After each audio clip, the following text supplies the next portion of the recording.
Alrighty, everybody. Hopefully you guys can hear me okay. We are doing a less than optimal stream here. Hopefully you guys have some of our other friends live too right now.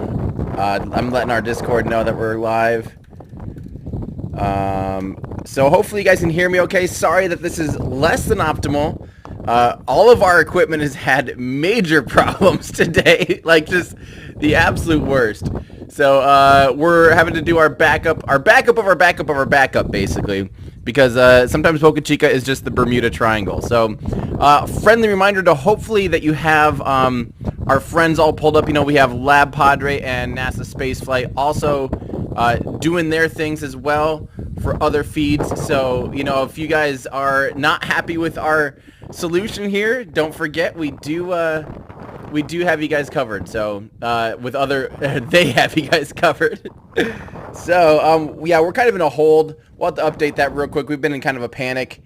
We don't know what exactly is going to be happening with the booster right now. So yeah, this does give you a little sense of scale, though, of how big, you know, sometimes when we're shooting on these telephoto lenses, it's really hard to get a sense of how close and all that stuff. So this is a regular old, like, iPhone shooting through an app called TVU. That is the only feed we've got for you guys, but at least we can still hang out and chat, and frankly, this might give you a decent experience of what it'd be like if you were standing there right now. So, sorry that it's not optimal, but again, you know, check out NASA Spaceflight. Check out everybody else. And Lab Padre, they've got great feeds. So we're gonna work on getting me up here on screen for you guys, and we'll start answering some of you guys' questions. So we can't zoom anymore. This is just a cell phone today. Our camera system isn't totally down. Yeah, it's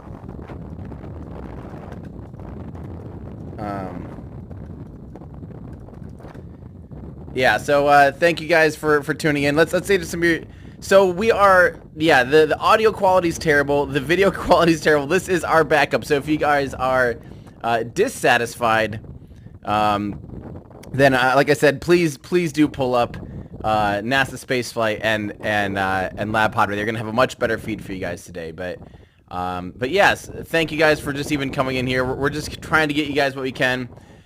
Sorry that it's not the best. It is definitely not the best. Oops, I left that up on this camera. But thank you for the membership, Brandon. So today we're hoping to see basically the exact same thing we saw, what, about 3 weeks ago today? 4 weeks ago? 4 weeks ago. It was on August 4th. About 4 weeks ago today we saw serial number 5 hop. Now we're looking at seeing serial number 6 hop. These are the Starship prototypes. So, you know, these are basically the SpaceX learning how to fly the full flow stage combustion cycle methane-powered Raptor engine, how to be able to do all of the fueling up and do all of the things that they're working on doing. You know, they're just really trying to make it so this is routine. Once this is routine and they can just roll these things out to the pad, like today, if this goes off on its first real attempt, they're fighting winds, and that's not their constraint, you know, obviously. That's not their fault. They can't control the wind. But yeah, but you know, so once this is routine, if they can get it to, they just roll it out to the pad. They static fire. They did static fire basically on their first attempt for this vehicle, so that's showing great progress. And now they're hoping to, you know, we hope they can just pop off and fly, and it's no big deal. So if this does fly, this will be a good step for them to be like, okay, we have confidence now that we can just take this vehicle out, we can fill it up, and we can fly it, land it, recover it, no big deal. This is only going 150 meters, so about 500 feet up. It's not a big hop. Remember, we saw this exact flight profile, or we think the exact same flight profile 4 weeks ago. So, so we'll see. We'll see how this goes. I'm sorry. Let's see here. We're gonna fix our timer here to say, Andrew, let's fix that clock right now. It's showing plus 3 hours and 56 minutes. Let's set it right now for about 1, although they haven't even begun like anything yet. So for now, let's just put it on a question mark, a bunch of question marks. I really honestly have no idea. So yeah, so all right, well, thank you guys. Hey, thank you for bearing with us for all this. we're gonna end up buying. We're buying a second whole broadcast unit now because we can't have this be happening. It's been a week for us. Trust me. The data plan that we use kind of borked on us, which is insane. Like, we pay way too much money for our data plan, almost $600 a month for all the data to be able to do this stuff, and that crapped out on us. We had 3 out of 4 modems totally just stopped working last week, and then now today we tested them this morning, everything was fine, and now all of a sudden our live view, the broadcast unit, is totally shot, like absolutely not working. So yeah, so what we're trying to do, from Lab Padre, thank you so much, Lab Padre. You don't have to do that, but thank you very much. Yeah, everyone, like I said, Lab Padre and NASA Spaceflight will have you guys with the best video coverage today. Make sure, if you have me pulled up, that I'm your secondary. You know, if you just want to hear me talk and hang out, that's fine. But please, watch those other feeds, because those will be the better video today. We will be recording this in 4K slow-mo, so we'll be able to post that tonight. Beautiful footage for you guys. But yeah, but you guys are awesome for just even wanting to come hang out. So yeah, so Andrew, let's get the super chats are going behind my video feed there. So let's go ahead and swap that around and push the super chats a little bit to the left. Sorry, like I said, this is like a backup of a backup, basically, literally about the 3rd version of a backup that we have to be able to get you guys a feed today. So sorry that it's not fantastic, but so today we're really hoping to see SpaceX's Starship serial number 6 do a 150-meter hop. It's going to be basically, like I said, the exact same thing that we saw 4 weeks ago. And this thing is huge. So the silver thing that you see kind of right in the middle there, right about, I have no way of telling if I'm pointing the right way at all right now, but right there in the middle, that large thing, that is 9 meters wide, so 30 feet wide. It's about 30 meters tall, so almost 100 feet tall. This thing is huge. And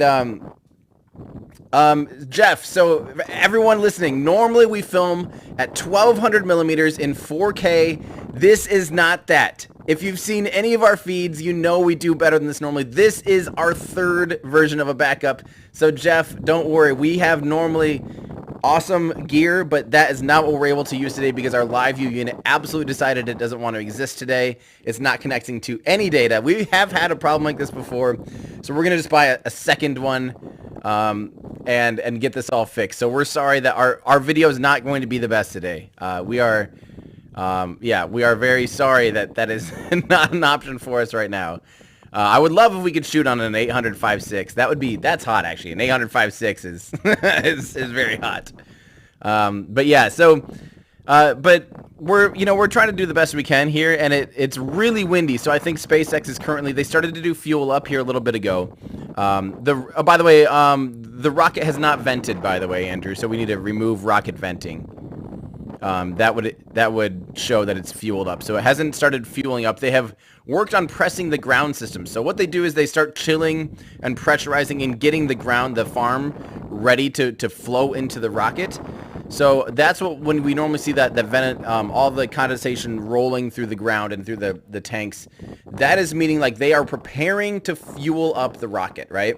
And then somewhere around T-minus 30 minutes or so, we don't know the exact time. It seems like it's somewhere between 25 and 30 minutes. That's when they start actually loading the propellants from the tank farm into Starship prototype.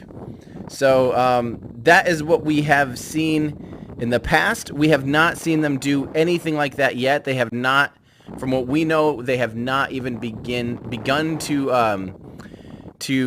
press into the rocket. So the rocket is currently has nothing in it, really. The rocket is empty at this point.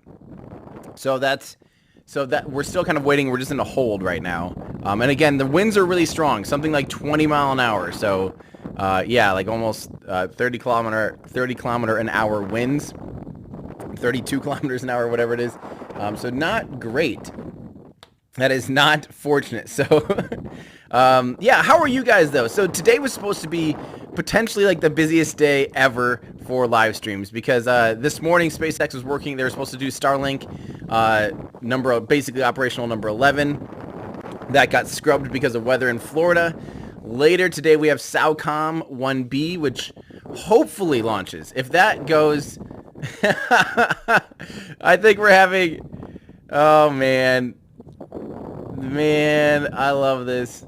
Thank you, NASA Spaceflight. We're having, like, basically at this point, we're just passing money around and giving YouTube some of our money each time we do that.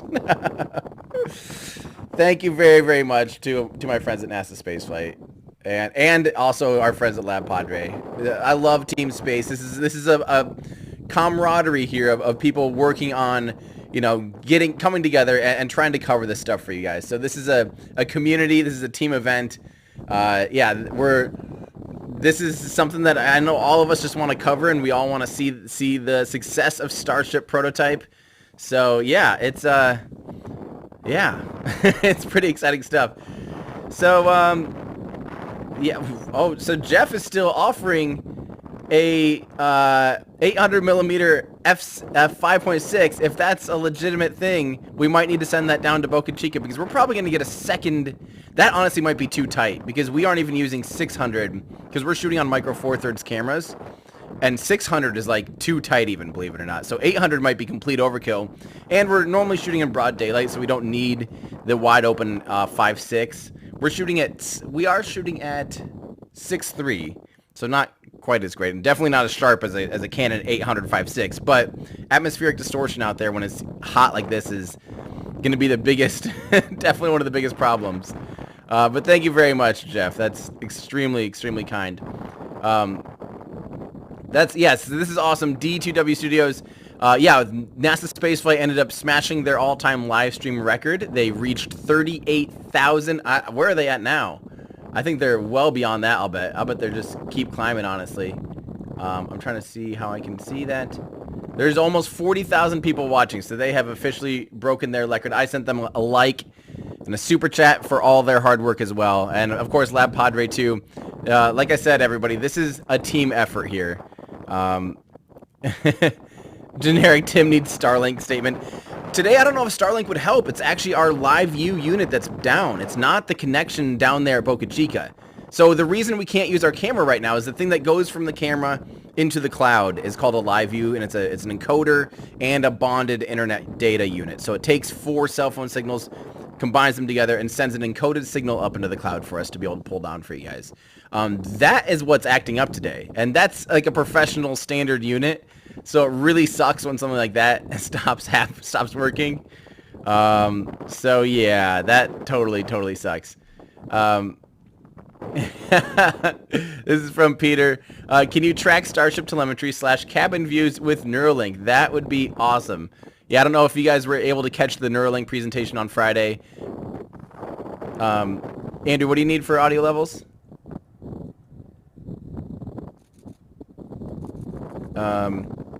Oh, it sounds like I'm too hot for you. Okay. Let me just reduce it here. I'm going down a little bit there, Andrew. Let me know if that's better. Okay.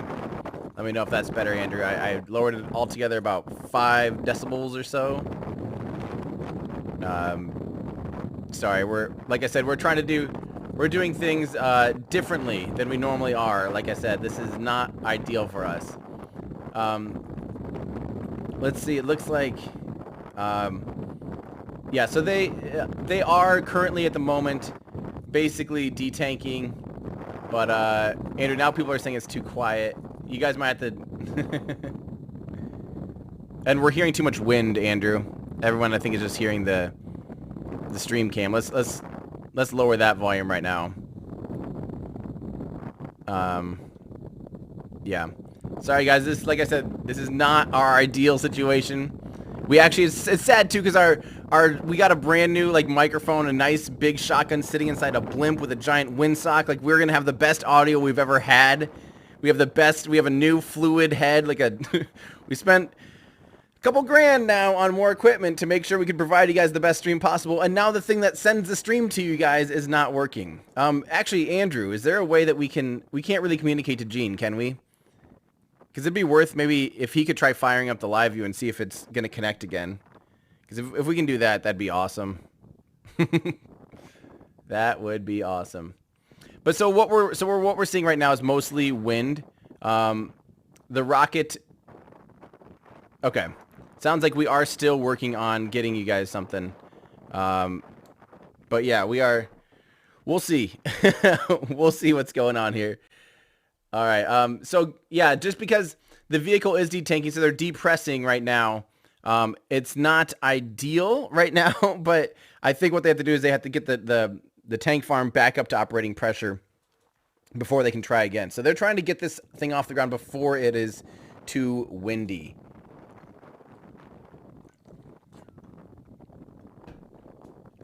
Hold on here. Talking to the team here to try to get you guys something going. They might actually be working on trying to get the live view unit going again. We've reset it like 10 times and nothing is working. Hopefully the rest of my streams go better today. We're still supposed to have 2 more streams. We're supposed to have SpaceX launching SAOCOM 1B, which will be really exciting because it's... Here, let me pull up a pre-launch preview while we're waiting, and I'll tell you guys all about the other 2 launches coming up today. So, Andrew, if you want to put this up on screen.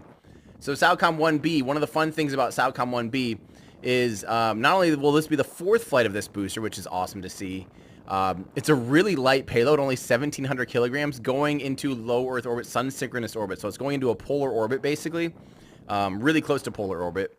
And what's awesome about it is so it's going into polar orbit from Florida, which is extremely unusual. Florida, as you know, you normally don't want to go into polar orbits. I like how Andrew's just having to move it. There we go. I like how so polar orbits, you know, you normally don't want to fly over any land. So what it'll do is it'll go a little bit east, like southeast, and then it will dogleg. And it still will have enough delta V and propellant to land the first stage back on land. So this mission will be a return to launch site landing, which are always really exciting to see. This will be the first polar launch since 1969. So it'll be really fun to see. And that's going to be happening here in... When is this one? In... wait, why does it say UTC twice? I think it's supposed to be Eastern here for the second one. That sounds, yeah, I think it's 6:19 my time, 7:19. Yeah, yeah. So, yeah, that will be a really fun one to watch. I'm excited to see that one. So that will be a good one. But the other one that I'm really excited about is the return to flight for Rocket Lab's Electron rocket. So this is...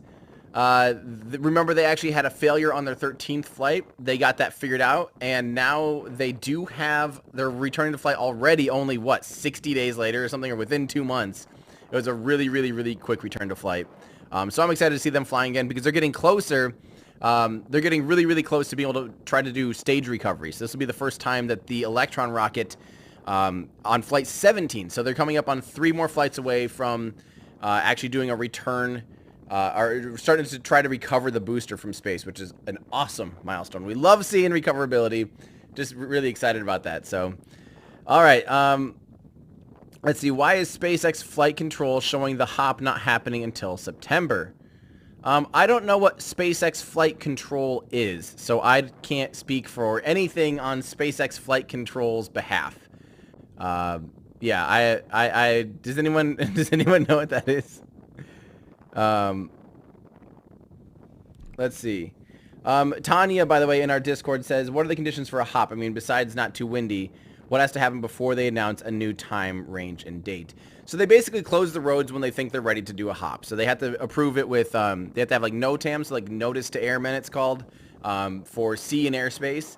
They have to have approval from the FAA. And, well, not approval from the FAA if they're under 150 meters, which is why these are 150-meter hops. Although this one does have clearance for higher. It won't go higher, but they do have clearance, so I think they're just working on that process. But then the biggest thing is still just the temperamental nature of cryogenic propellants. So that's one of the big things that decides... Andrew, you can go ahead and get rid of the pre-launch preview screen there. But, so this is one of the things that, you know, is just the hard thing for them to figure out. They're now dealing with 2 cryogenic propellants, liquid oxygen and liquid methane. Those are both at similar temperatures. Liquid oxygen is already really hard to deal with, and you have a lot of boil off with liquid oxygen. So dealing with liquid oxygen and liquid methane is definitely harder. There's more, you know, these are all new systems for them still, relatively speaking. These are, you know, they've only still, you think about how many times they've actually loaded a vehicle with liquid methane and liquid oxygen. It's still less than a dozen times or something. Like it's not, or around a dozen. There's just not a, there's just not a ton of practice with that. So yeah, that's kind of what we're seeing. Crazy though. So let me keep answering some of you guys' questions. And again, I need to apologize that we are on Plan C. This is just a cell phone stream we have today, so I apologize that the coverage is not great. Let's see. This was from PA. Your commentary and lab stream equals awesome combo. That is great. Thank you very much. And then I think I already put this up, but it came back again. Thank you, NASA Spaceflight, again, and Lab Padre. Also, you guys are too kind. Team Space, guys. We're all here because we're excited to see the future happening before our eyes, documenting history. This is absolutely awesome. Hey Tim, we need an Andrew cam soon too. we might have to just have a pop over to Andrew where he's just sitting there having to frantically push 100 buttons per minute because yeah. Poor Andrew. All right, so why are there so many things happening today? Hop and 2 launches.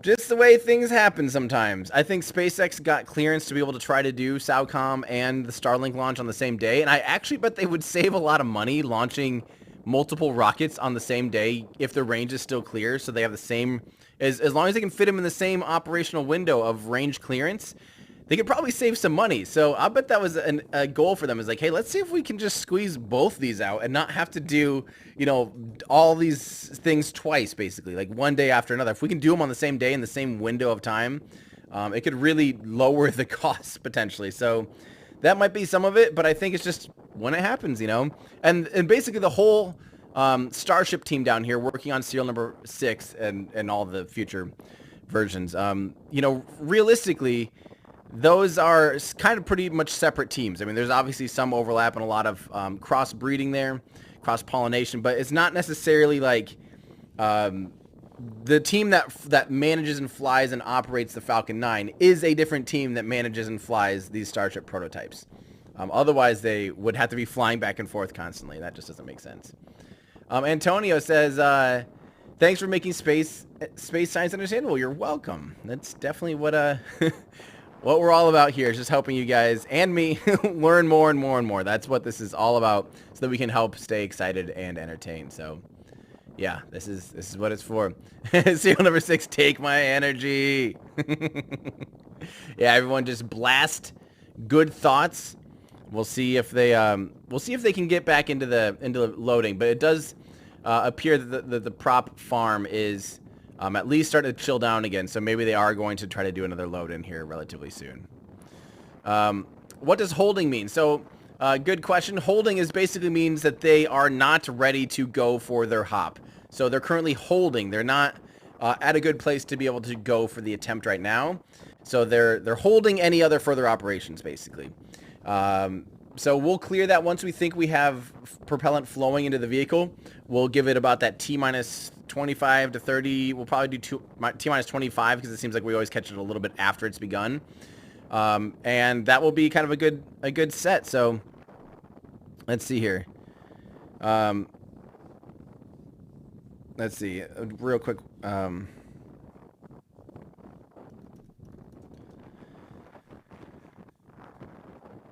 So yeah, they're kind of, I think right now, they're dealing with propellants that can't sit too long. They're also dealing with wind conditions and all that stuff. Ramon wants to know, this is a great question. What are the differences between serial number 5 and serial number 6? Literally, likely very, very, very few things. The idea is mostly probably small tweaks. They probably looked at, what things broke on serial number 5, what types of things were seeing more of a beating than they were expecting. Did any brackets break? Did any wiring get frayed or anything like that? Did anything go wrong, right? And then they're iterating on that still. So they're literally just looking at what is our weakest point? And they're just trying to beef up the weakest points enough to be able to continue on to more advanced versions. So for now, serial number 5 and serial number 6 are pretty much argumentatively,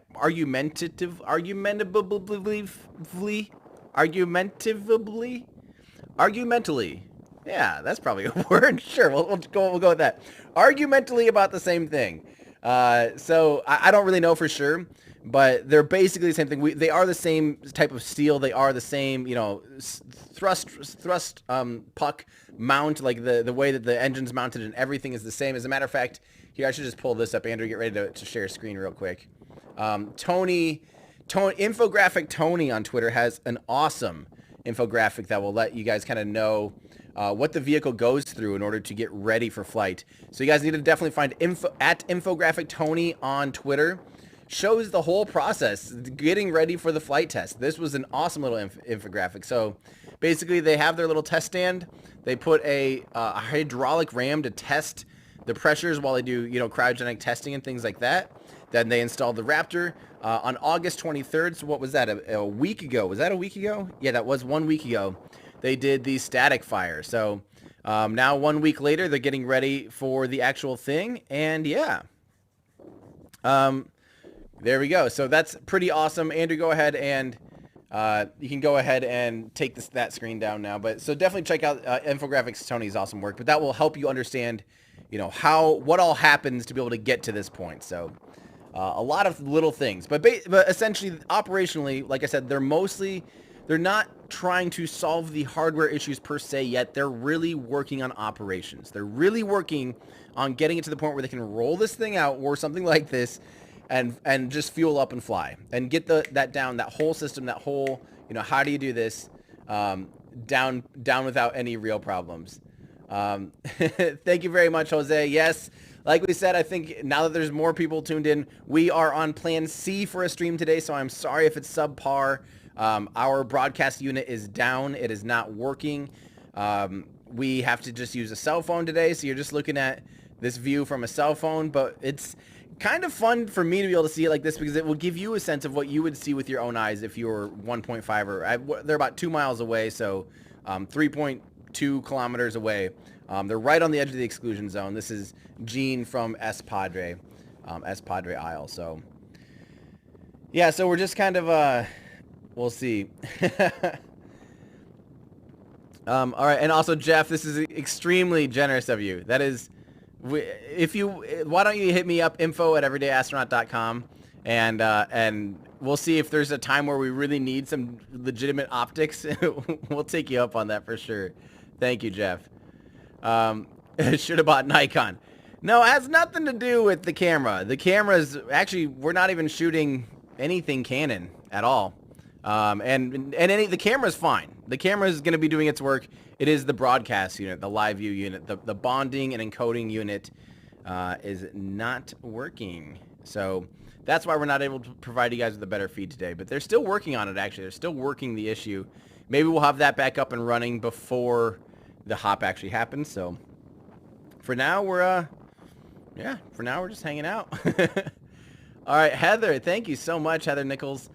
Greatly appreciate the community and support of all the folks out there. Seeing such amazing coverage and kindness you all show for each other is awesome. Keep up the good work. Well, thank you. Yes, that's important. You know, I think especially, I know I say this often, but it feels like right now, especially in the United States, the political climate feels like people are arguing and fighting over absolutely everything. There's like zero, it just feels like everyone is fighting and everyone wants to, you know, if you, this is something I say too. I feel like we have this moment where it feels wrong to like someone that you disagree with, and it feels wrong to disagree with someone that you like. Even like it feels like you kind of have to pick sides on everything, and it's just like now it's, you know, this or that 100%, and now it's like, oh, even though I agree with you, I still don't like you. You know, like it's like, or wait, no, it's more like, even though that person's right, because I don't like you, now I have to just say that you're wrong. Like that, I don't know. It just feels weird to me,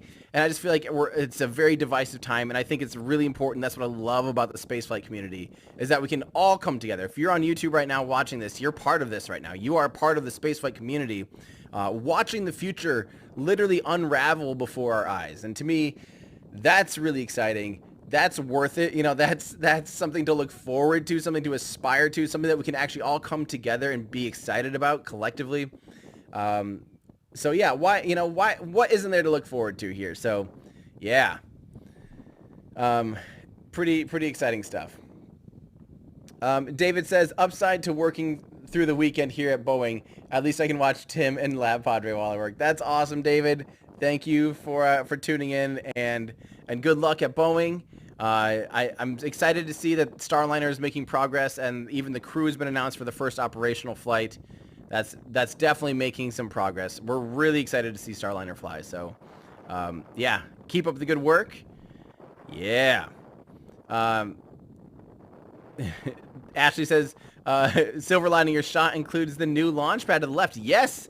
So that you can see the crane there, kind of, you see Star Hopper, and then to the left you can see kind of what looks like 3 legs. There's now about 4 legs going up.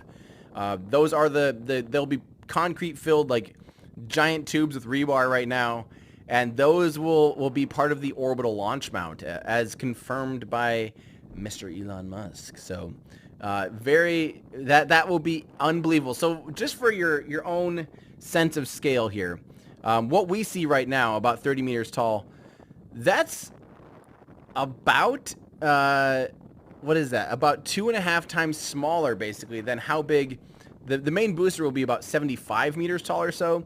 So when the super heavy booster that's going to eventually lift this top part up, that will be 2.5 times bigger. That will be sitting on that really tall launch pad there that's over on the left.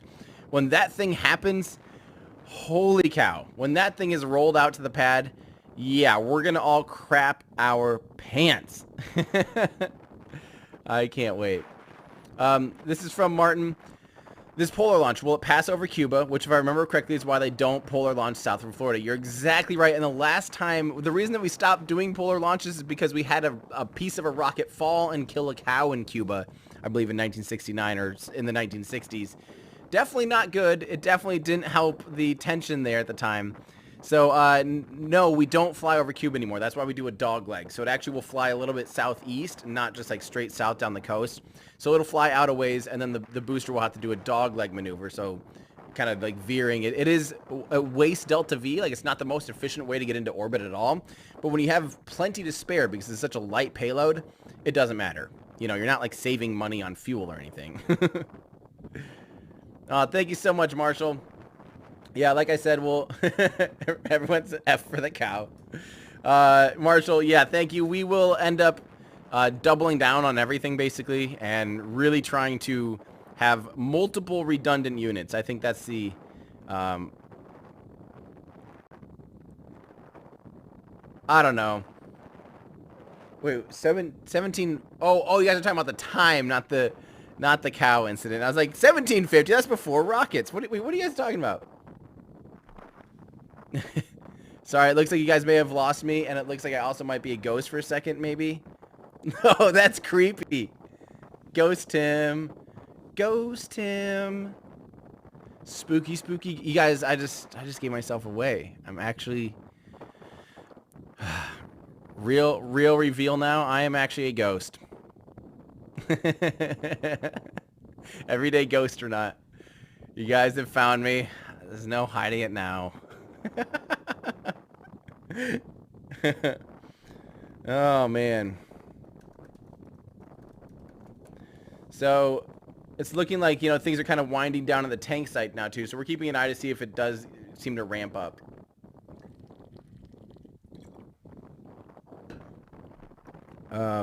We'll keep answering you guys' things. So, thank you very much, Alex. So, yeah, we're... This is awesome. This is from Healy Dragon. Come on, Tim. It's argumentably. Exactly. See, I know how to pronounce an 8 really goodly. This is from Yoka. Yeah, we've had some fun. Andrew, let's go ahead. I'm gonna pull up Elon's feed. He's kind of talking about super heavy booster a little bit here, last night and recently.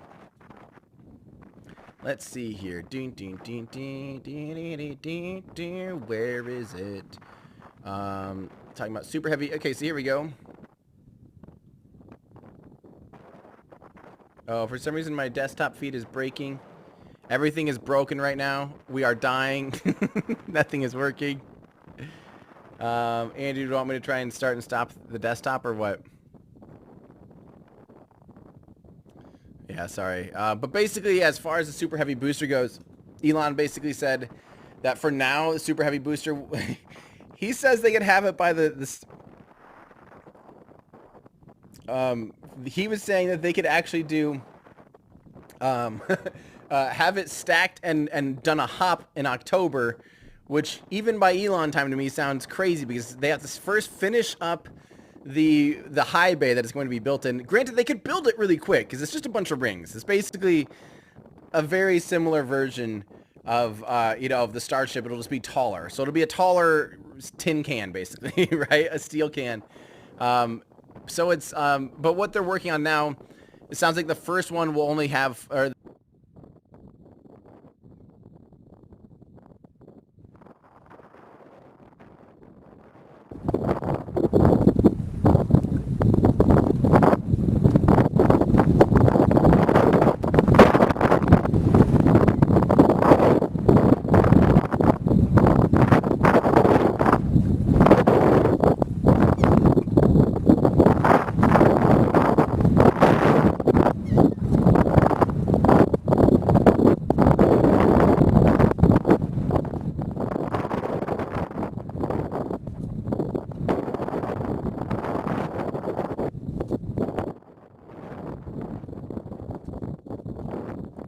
Jeez, guys, I know you don't have sound.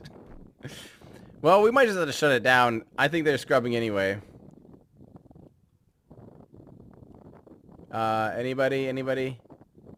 Can you guys hear me? Okay, you got me now. You can hear wind. Weird. Okay. Okay.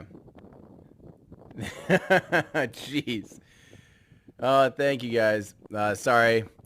But yeah, so we are seeing some progress towards the actual Super Heavy booster being built too. So, yeah, we are. By the way, guys, we are kind of thinking that they have full-blown aborted. So, we're gonna try and fix some of the stuff on our end. I'll probably get through the rest of your guys' answers here. I can't wait until the day when you need to have dual feeds covering separate launches. That was almost today. So, yeah.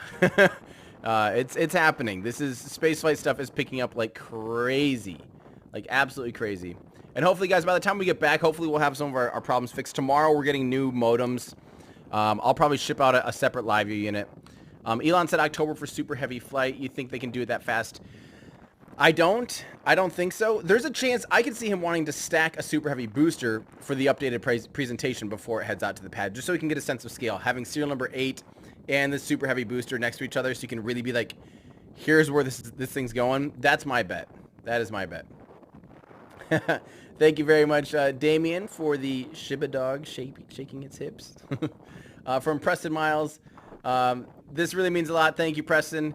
Normally you guys know I'm not really into the news cycles. That's not really on this channel. This channel isn't. If you want space news, you should probably be looking elsewhere.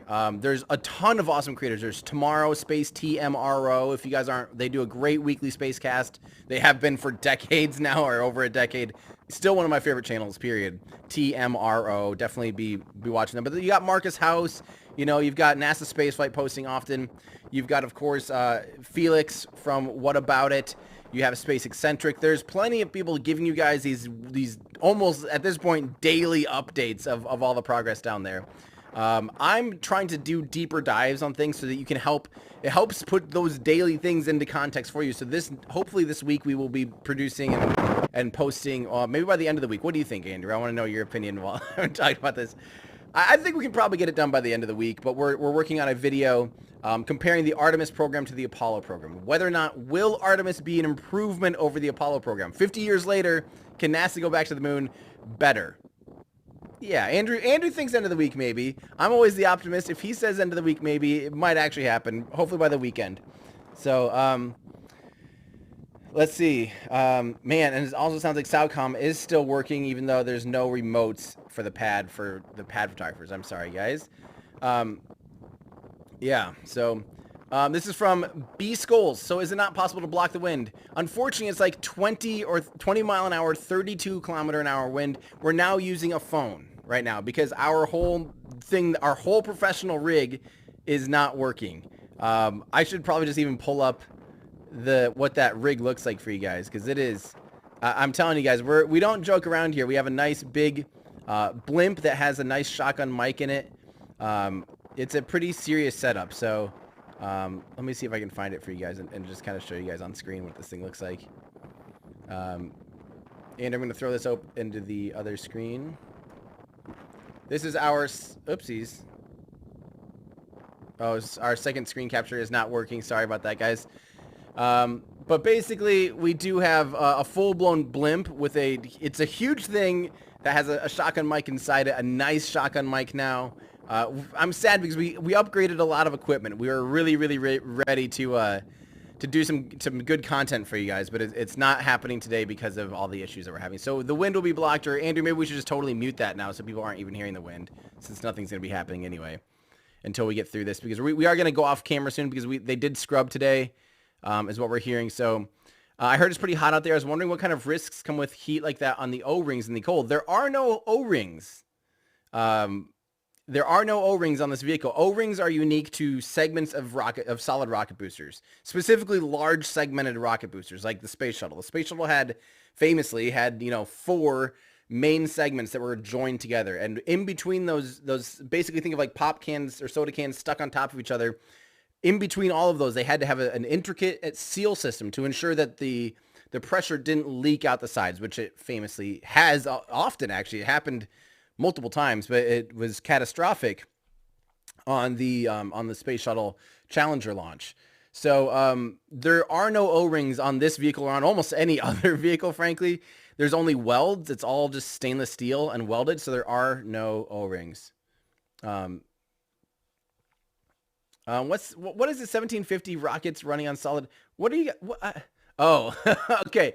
This I get. Canada, yes. So yeah, in 1950, how do you say it? 1750? Not 19. That's my problem. I'm saying 19. In the year 1750, there was obviously a solid rocket booster rocket that dropped a piece of stuff on a cow. No, never mind that. So Chris, we just answered this a second ago. We might see a full-scale thing in October already, and how soon it actually hops, who knows? But I wouldn't be, who knows? This is from Arvid to Andrew for syncing audio. Yeah, Andrew's working his butt off today. Everyone say thank you to Andrew and Gene from Spadre Island. Great silo into space. I wonder when a Starship vehicle will cross the Kármán line. I still don't know if it'll happen even next year, but yeah, I don't know, guys. We'll see. All right, crew is on the pad, no go. All right, so that's a no for right now. Maybe they'll get back into it today. We'll see if so we still do have 2 more live streams we're trying to hopefully do, including keeping our eyes on this to see if we can actually get an attempt today. Chris, no, don't send me to Mars, please. I like it here. I have a nice life. My friends and family are all here. I like to watch rockets in relatively real time, not a 20-minute delay. Please don't make me go to Mars. Max Headroom, how's it going? Great name. This is from Arvid saying, this reminds me of my first Twitch stream. Keep up the good work despite all the technical difficulties. Sometimes you just got to push through and go to plan B, plan C, plan D. Like I said, literally as soon as I hang up here, I'm ordering up more stuff because we have to have more backups of everything. Andrew, I've decided I think we're going to grab another live view and get one with an SDI, and we might as well grab like another one of these cinema cameras like we were talking about, because I think that would be a good choice as a secondary camera, something with actual control. What serial number was Falcon 9 when it first launched to orbit? Serial number 1. Like, they didn't do this iterative. Okay, Andrew does not recommend a second live view. I'm pretty confident we should probably have a backup, though. And this way we can send units out to launches and stuff. But we are working on a lot of different things right now on the back end. So Falcon 9 didn't do this kind of development. They basically just went for it on their first full-up Falcon 9. So basically serial number 1 was the first Falcon 9 to go to orbit. Ground-based space. My weekly news video is going to be really short tomorrow after all, but this week's launch hops were scrubbed for next week. Yeah, exactly. This is a week of scrubs and stuff like that. And again, guys, yeah, plenty of people doing weekly news. I even give you guys weekly news. If you need your weekly space news fill, oh, Andrew, let's change the clock, by the way, from holding to scrubbed. If you guys need your weekly space news fill, check out the podcast that I do each week called Our Ludicrous Future. It's here on YouTube as well, but it's also on any podcast player, Our Ludicrous Future. Nigel says, so what technology is needed to improve all weather capabilities of launches? Must cost a fortune to abort due to weather. Yeah, I actually don't know that answer. I don't really know what would need to be improved. I think the Starship will have more potential than Falcon 9 to not be aborted from launching because it's less fine. It's a little bit more robust vehicle. Has higher tolerances than the Falcon 9 supposedly or planning to. So maybe it just will be less prone to weather delays. Right now, this type of stuff where it's in development and it's only doing a small hover, you know, if there's 20, 30 mile an hour wind gusts, it makes a big difference compared to, you know, ascent. So this is NASA can't build the F1 anymore, right? From Panda Face. That's a little bit of a, I mean, of course they could. Like, it's not like anything is physically impossible from what they were doing 50 years ago. It's just the people that developed the engine are now, most of them have passed away. The expertise has passed away. It'd be really, really, really, really hard and probably much harder to try and do it now than when they did it back then in the same way. We could rebuild an engine with the exact specs of the F1 operating virtually the same as the F1, but it would be a replica basically. To rebuild the F1, yeah, I mean exactly to how they built it back then with the machining processes they use, the hand labor on some of the stuff might be almost impossible because that industry's kind of died off and a lot of the expertise and the personnel with that has died off. Unfortunately, they've just passed away. It's been too long, 50, 60 years. But you know, to rebuild, like you could build an F1 and there were newer plans for an F1 follow-up that never happened. So it could be done, but just wouldn't be the same. You know what I mean? So in a way, yes and no. Ben says with number of launches planned in the future, they're going to need to get launches in less perfect weather conditions. Yes, just like Nigel said, they will. And that is something that they will definitely be working on. So the low density of Martian atmosphere means the winds of 18 to 22 meters per second. So that means Starship will not be able to land on Mars. I don't know what you're saying. I think you are backwards there because the low density on Mars means you can have 100-kilometer-an-hour wind and it'll result in the same pressure as a 1-kilometer-an-hour wind on Mars. So, yeah, that's just not true. I don't quite get what you're saying even. Yeah, that's just not even, no. Papa Elon says we are no-go, so we are no-go. Oh, Elon even tweeted it, huh? If Elon tweeted, we have 2 more streams today. We've got things to fix. Let's see here. But I haven't seen that, but yeah. We are getting out of here, though. In what rocket are they planning to send the James Webb Space Telescope? Does it have insurance? I can't imagine losing it after years of development. It's over a decade of development. It's a cost of over, $10 billion. You can have insurance, but it's not going to do much. It's going to be flying on the Ariane 5. That's part of the partnership is that ESA decided they were going to pay for the launch. NASA and other institutions paid and built the James Webb Space Telescope. That will be the scariest launch of all time, in my opinion, because it'll be potentially, if and not only the launch, once it's in space, it has over 200 single point failure events to unfurl. So if any one of those 200 events doesn't work, the program will fail. It is horrifying, which is also why it's taking so long, because they only have one shot. They only have one chance to do it right.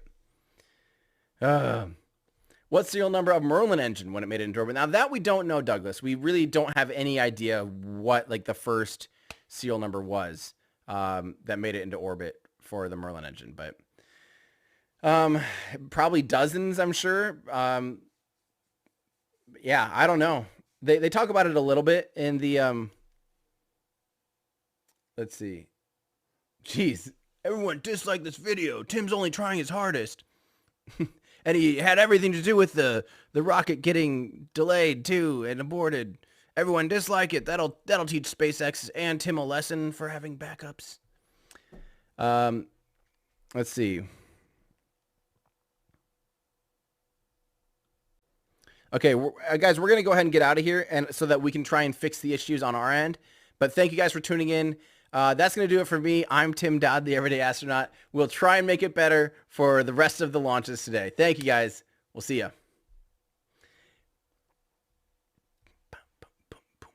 I don't know if we'll have music or not.